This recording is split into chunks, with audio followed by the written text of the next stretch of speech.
haaromsa heeraa Itiyoophiyaan tibbana itti jiru maaliif qeeqa godhate?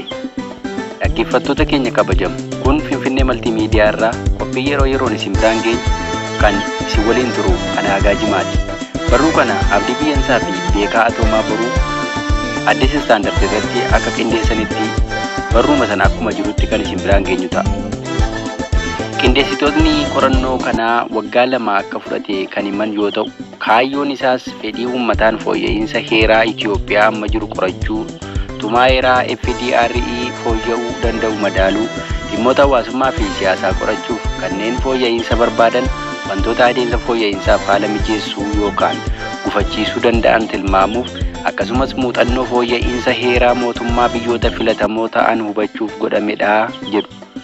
Qorannoon kun tumaalee filatamoo heera mootummaa irratti kan xiyyeeffate yoo ta'u, seensa irraa eegalee mirga abbaa biyyummaa sabootaa fi sablammoota dabalatee mata dureewwan mirga garee waliin wal qabatan irratti kan mari'atu yoo ta'u, keewwata 8 irratti aangoon abbaa biyyummaa hundi harka saboota sablammootaa fi uummattoota Itiyoophiyaa keessa jira.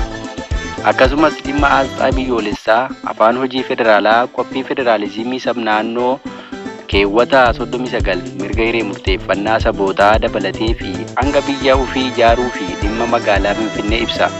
Akkasumas qorannicha keessatti dhimma paartilee siyaasaa saba irratti hundaa'an waliin wal qabatu hammatameera. Haaluma kanaan qorannichi akka jedhutti saboota 83 Itiyoophiyaa keessa jiran irraa saboota 41 kan hirmaachisedha jedhu.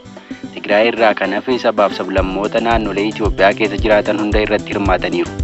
Argannoowwan biroo keessaa namoota qorannoo kana irratti hirmaatan 1123 keessaa parsantii 75 heerri Itiyoophiyaa amma jiru jijjiiramuu qaba jedhanii amanu jedha qorannichi ibsa isaa irratti. Namoonni gaaffii kanatti hirmaatan keessaa parsantii 48 afaan Amaaraa malees afaan hojii federaalaaf afaan dabalataa kan deeggaran yoo ta'u, parsantii 44 ammoo mormaniiru. Deeggarsi afaan dabalataatiif godhamu harki guddaan namoota qorannoo kana irratti hirmaatan keessaa naannoo Oromiyaa parsantii 76, Somaalee parsantii 90, Diradaawaa parsantii 96 fi Hararii parsantii 94 irraati. Mormiin afaan dabalataa sadan guddaan akkaataa wal duraa duubaan sabaaf sablammii fi uummattoota kibbaa parsantii 59,